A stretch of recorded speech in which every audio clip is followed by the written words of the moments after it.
Tem um livro chamado Que Venha a Tempestade, que é do autor norte-americano Paul Bowles.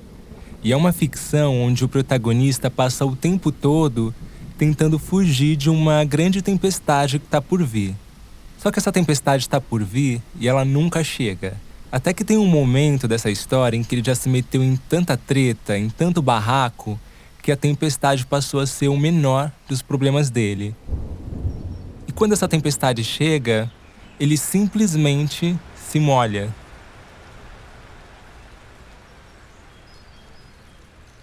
Eu gosto muito dessa história porque ela me mostra que uma tempestade não precisa ser um grande problema. E foi nisso que eu pensei ao pegar o meu diagnóstico de HIV. Se tiver que me molhar, eu vou me molhar. Que venha a tempestade.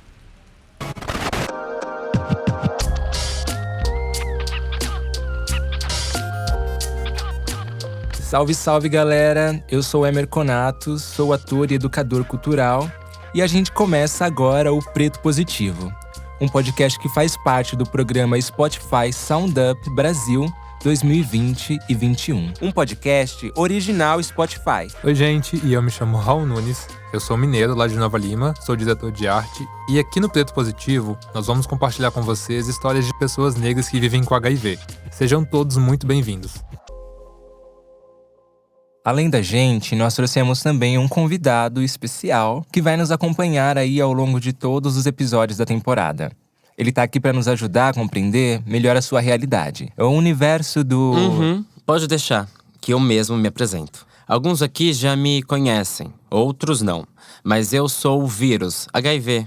Isso mesmo, o próprio HIV. Desculpem interromper o Emer assim, mas é que eu tenho esse jeitinho meio intrometido mesmo. Estarei com vocês nesse podcast para contar um pouquinho da minha história. Bem, como vocês puderam ouvir, teremos sim a presença ilustre do HIV, contando aí a trajetória dele a partir do seu próprio lugar de fala. Obrigado pelo convite, meninos.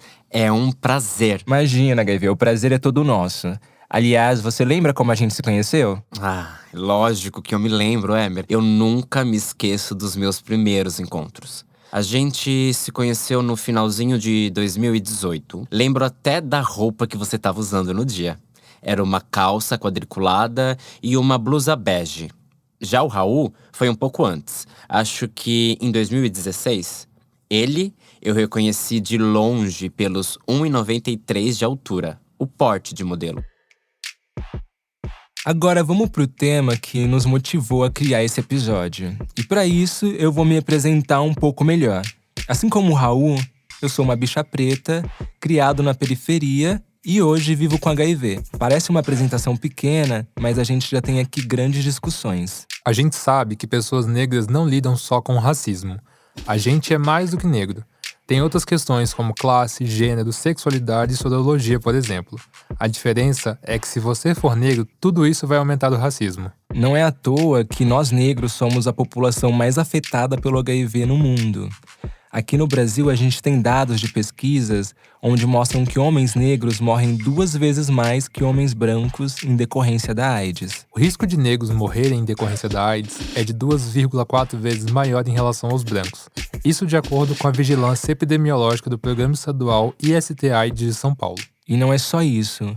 Mulheres trans e travestis, por exemplo, estatisticamente têm 49 vezes mais chances de contrair o HIV do que o restante da população, ainda mais se forem negras. E a gente sabe por que isso acontece. Na real, a questão é muito mais estrutural do que qualquer outra coisa que a gente possa pensar. Pessoas pretas, historicamente, têm pouco acesso a direitos básicos. E esse é um dos principais motivos da população negra ser a mais afetada. Parece óbvio, né? Mas os direitos básicos são direito à saúde, à educação, emprego, direito à segurança, dentre outros. Com isso, o racismo sistêmico se torna automático nesses setores, fazendo com que a gente não consiga ter acesso aos meios de tratamento para se cuidar e se prevenir. É que todas as ações de prevenção não chegam à população do mesmo jeito. Então, levantar um debate sobre racismo estrutural e institucional é ainda muito necessário no nosso país. A AIDS no Brasil chega para muitas pessoas pobres, de baixa instrução e nos lugares mais distantes dos grandes centros. Isso significa o quê? Que quanto mais longe você mora, maiores vão ser as dificuldades para conseguir o tratamento, né? E geralmente as pessoas que moram mais longe são pessoas pobres. E dessas pessoas, a maioria é negra. Eu mesmo tive que pegar dinheiro emprestado para transporte nas minhas primeiras consultas. Então, o nosso foco aqui no podcast Preto Positivo é sim levantar esse debate entre pessoas negras, que, repito, somos as mais atingidas pela AIDS. Eu e o Raul somos exceções, nós tivemos informações e conseguimos o tratamento. Mas no cenário nacional, a gente sabe que não é bem assim que funciona. E agora, gente, a gente vai compartilhar um pouco com vocês de como foi a nossa experiência com o HIV e algumas diferenças básicas, mas que muitos ainda desconhecem. Por exemplo, vocês sabiam que o HIV não é uma doença, mas sim uma infecção? Muita gente ainda não sabe disso. Então fica aqui com a gente para entender mais sobre essa e outras questões.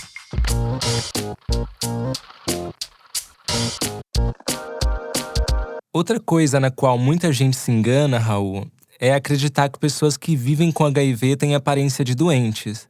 Nem todo mundo que tem HIV tem AIDS. Ou seja, nem todo mundo que tem o vírus desenvolve a doença. No meu caso, sim. Quando eu descobri, já estava em estado de AIDS mesmo. Que aí sim é uma doença. E mesmo assim, eu quase não tive sintomas, eu nunca me senti mal. E olha que eu vivia uma vida bem ativa. Eu trabalhava, malhava, fazia meus rolês. Ninguém diria que eu estava doente. Pra você ter ideia, nem os médicos acreditavam. Então não tem essa da aparência do HIV. O HIV não tem cara. E às vezes nem a AIDS tem. Aliás, a sigla HIV quer dizer Vírus da Imunodeficiência Humana. Porque ele ataca o nosso sistema imunológico, deixando a gente sem defesa contra outras infecções e doenças. Esse vírus, então, vamos colocar assim, é um outro corpo que vive dentro do nosso organismo e que de alguma forma prejudica o nosso funcionamento. É que nem um vírus de computador que vai mudando as configurações do nosso sistema. Pois é, e o vírus, quando se multiplica no nosso corpo, deixa o sistema imunológico enfraquecido. E assim, outras infecções e doenças se aproveitam e se desenvolvem. Já a AIDS é quando o corpo chega no limite desse enfraquecimento. A sigla significa Síndrome da Deficiência Imunológica Adquirida. Mas hoje em dia, a gente não precisa mais deixar o vírus enfraquecer tanto o nosso sistema imunológico. Eu, por exemplo, com acesso ao tratamento, me tornei indetectável em coisa de 3 meses. E indetectável significa que a quantidade de HIV é praticamente igual a zero, tão baixa que não transmitimos mais o vírus. Eu me lembro que quando eu recebi meu diagnóstico, eu tive alguns sintomas, como febre, falta de apetite e a secreção que ocorreu por conta de uma outra IST, a sífilis. Bom, gente, e esperar que os sintomas apareçam é um grande erro. Cada pessoa vai apresentar um sintoma diferente em algum momento diferente, então não faz sentido esperar. O jeito certo é fazer o exame preventivo. O HIV é uma infecção crônica. E isso significa o quê? Que o tratamento precisa ser contínuo, ou seja, precisa de acompanhamento médico e medicação pelo resto da vida. Como acontece nos casos de diabetes, pressão alta e asma, por exemplo. Toda infecção ou doença crônica afeta o sistema imunológico, e o HIV é só mais uma delas. Quando você vive com HIV, muitas pessoas se afastam de você. E isso não acontece com uma pessoa que vive com diabetes. Não se questiona o caráter ou a moral de alguém que tem pressão alta. Mas com a gente isso acontece. Outro grande mito, Raul, é a questão da medicação. Tem quem acha que assim que você recebe o diagnóstico, você já começa a ser medicado. E comigo não foi assim. Mesmo morando aqui em São Paulo, onde eu sei que o tratamento é um pouco mais acessível, eu fiquei uns 2 meses na fila de espera até pegar os medicamentos. Aí quando eu comecei o tratamento, como eu falei pra vocês, já era caso de AIDS. E mais outra coisa, pra quem não sabe, é que nem todo mundo toma a mesma medicação. Existem diferentes tipos de medicamentos para tratar o HIV. E é possível sim trocar de medicação no decorrer do tratamento, porque cada organismo pode se dar bem ou não com uma medicação. Eu, como nunca tive efeitos colaterais, nunca troquei. Então eu tomo os mesmos desde o início. A gente toma o mesmo, inclusive, né? Isso, a gente toma um comprimido que é o dolutegravir e no outro tem o tenofovir com o lamivudina. Essa combinação é usada para diminuir a quantidade do vírus e bloquear a multiplicação. Ou seja, assim o HIV se esconde em algumas células, mas não pode se reproduzir. Ele sobrevive, mas não pode se fortalecer. Geralmente, tem gente que toma 2 comprimidos por dia, tem gente que toma 3, tem gente que toma só 1. Hoje em dia, ninguém toma um coquetel com vários remédios como era no passado. Os medicamentos são mais simples e mais modernos. No meu caso, ao contrário do seu, eu passei a tomar os remédios assim que fui diagnosticado. Bom, a gente já falou demais. Agora o HIV quer falar um pouquinho também sobre a história dele.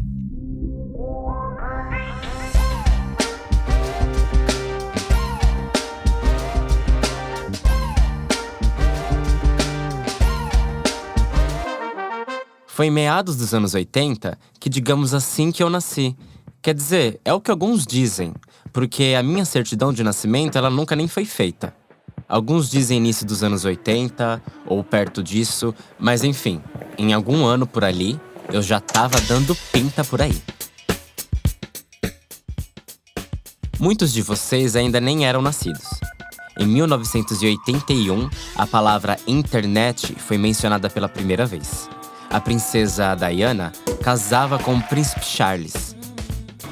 E nas rádios brasileiras, a música Baila Comigo, da Rita Lee, tocava sem parar. Aqui no Brasil, todo mundo exagerava nas roupas coloridas. Tinha mullets nas cabeças para todos os lados. E na TV, os programas iam de Chacrinha ao show da Xuxa. O PT foi fundado e, como já sabemos, o movimento Diretas Já tomou conta do país. Em São Paulo, as boates gays ferviam. Ao som de Tina Turner, as gays se acabavam nas pistas de dança. Mas quando tocava Whitney Houston, meu amor, aí o clima era de romance. Foi também em julho de 1981 que o famoso jornal New York Times divulgou uma matéria controversa que dizia: câncer raro identificado em 41 homossexuais. O problema dessa manchete é que ela deu a entender que eu pertencia apenas à comunidade gay. Na época, começaram diversas teorias em relação ao meu surgimento. Ao que parece, eu nasci de um vírus mais fraco, que infecta chimpanzés. Isso foi em Camarões, um país na África Central. Dizem que os caçadores desses animais acabaram se infectando. E aí, de infecção a infecção, eu fui mudando o meu DNA, até me tornar o HIV que vocês conhecem hoje e me jogar no mundo. Agora, outro assunto polêmico nos anos 80 era o meu nome. Porque primeiro eu fui chamado de GRID, que é doença de infecção relacionada a homossexuais. Já em 82, me chamaram de doença dos 5H, que significava homossexuais, hemolíficos, haitianos, usuários de heroína e hookers, que são os profissionais do sexo em inglês. Foi somente em 84 que eu vim a ser conhecido pelo meu nome mesmo, HIV. Mas até hoje, tem gente que me confunde e me chama de AIDS. É importante ressaltar que grande parte dessas nomeações estavam relacionadas, aos preconceitos daquela época. Mas não tinham realmente a ver com você, com o vírus. Isso mesmo, Emer. Assim como a Covid-19, muitas teorias da conspiração se espalharam sobre a minha origem. E que até hoje estão dando o que falar. As fanfics, elas não têm fim. Já me chamaram de câncer gay, disseram que eu fui criado em laboratório para controlar o crescimento da população negra e por aí vai, são diversas. Mas o real mesmo é que eu não escolho gênero, nem sexualidade ou muito menos raça. É diferente de vocês humanos, porque eu não discrimino ninguém, sou bem versátil. Naquela época, receber a notícia que eu tinha chegado ao seu corpo era infelizmente visto como a pior coisa do mundo. Até mesmo como um atestado de óbito. Eu era muito forte e incontrolável, mas por incrível que pareça, os heterossexuais não tinham medo de mim. Pelo menos, a maioria ainda achava que eu só frequentava o universo gay. Muitos familiares e amigos eram impossibilitados de verem os pacientes infectados ou doentes, pois poderiam levar outras doenças e infecções para os pacientes internados, que por isso ficavam isolados e muitas vezes morriam sozinhos.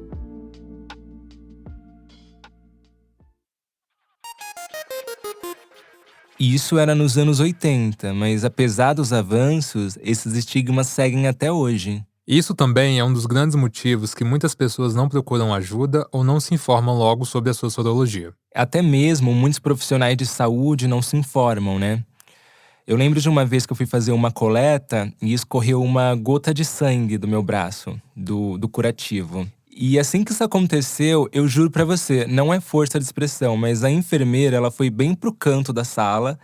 E eu fiquei achando que ela ia subir pelas paredes ou que ela ia atravessar as paredes. Eu senti que ela faria isso se ela pudesse.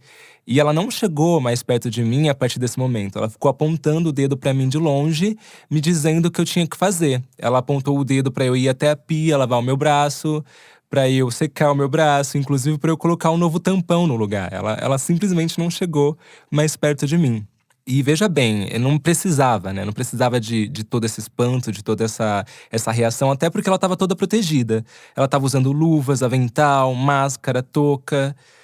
E essa reação foi muito desnecessária. Infelizmente, isso faz com que muitas pessoas, ao passar por algo parecido, se afastem do sistema de saúde, se afastem do tratamento. Gato, e a gente sabe que todo esse pânico dela é sorofobia, que nada mais é a discriminação de quem vive com HIV. E muitas pessoas são sorofóbicas mesmo sem ter a intenção de ser. E é mais pela falta de informação e conscientização. E nesse caso, foi ainda pior porque ela é uma profissional da área da saúde. Faz parte do trabalho dela se preparar para esse tipo de situação.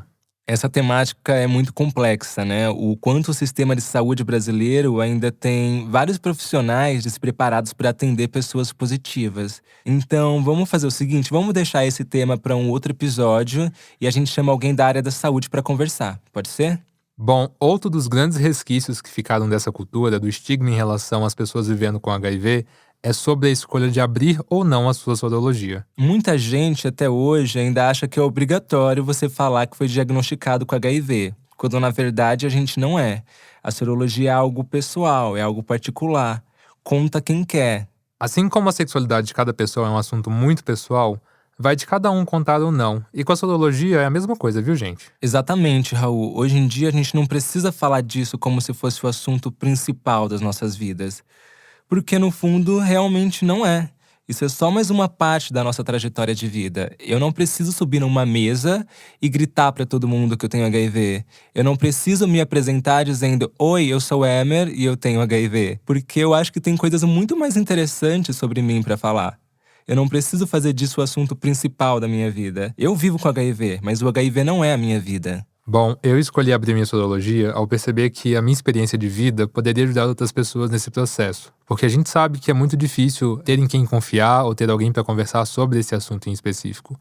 E conhecer pessoas que vivem com HIV nas cidades onde eu morei, Belo Horizonte, Rio de Janeiro, agora em São Paulo, e outras pessoas que eu conheci pela internet ao longo desses anos, fez muita diferença e eu acho que a troca, ela é sempre uma forma de acolhimento.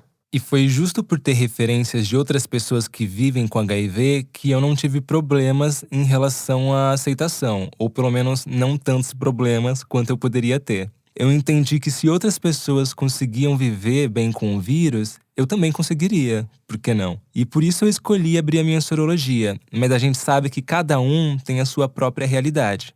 Vivendo aqui em São Paulo, eu não tenho parâmetros para comparar a minha realidade com a realidade de uma mulher preta no sertão da Bahia, por exemplo. Talvez no lugar dela, eu não contasse para ninguém e estaria tudo bem. Não contar também é um direito. Inclusive, hoje a gente tem a Lei 14.289/22, que torna obrigatório o sigilo da sorologia de HIV de outra pessoa. E essa questão, amigo, de abrir ou não sua sorologia interfere muito na forma como a sociedade olha para nós. Quando nós abrimos a nossa sorologia, muitas pessoas acham que a nossa vida é só isso, ou tratam a gente como se já tivesse morto. A sociedade quer matar da gente antes que a gente morra, e então expor também não é fácil. A verdade é que, independente do que você decida, contar ou não, nenhuma dessas escolhas vai ser fácil. Não, fácil não é, né? Mas eu acredito que sempre que acontecem grandes mudanças na nossa vida, o mais importante é procurar a melhor forma de viver com essas mudanças. Então, eu encontrei a melhor forma de viver com o HIV. Eu queria sim falar sobre o tema, eu queria abrir a minha sorologia, só que eu não queria fazer ocasião. Eu não queria parar um evento, parar uma festa para falar sobre HIV. Então a forma que eu encontrei de fazer isso, naturalmente, foi jogar nos meus trabalhos artísticos, né? Enquanto ator, enquanto performer, eu não posso ignorar que o meu corpo é o meu instrumento de trabalho. Então também não posso ignorar que o meu corpo tem HIV. Eu sou um ator, sou um performer que vive com HIV.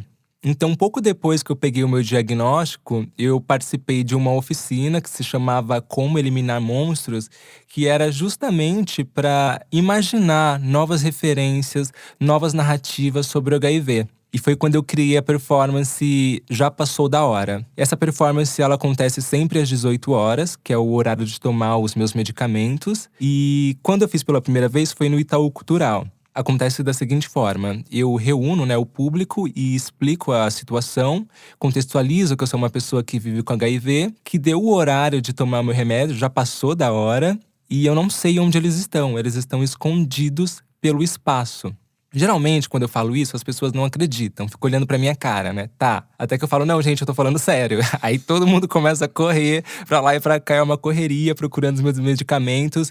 E não importa onde eles estejam escondidos, eles aparecem muito rápido. E aí eu tomo na frente de todo mundo, justamente também pra mostrar que não era brincadeira, que eu não tava brincando. E mesmo vendo eu tomar os remédios, já teve gente que me perguntou, mas aquilo era teatro? Aquilo era atuação? Tipo, é tão difícil assim acreditar que uma pessoa vive com HIV e ela tá na sua frente.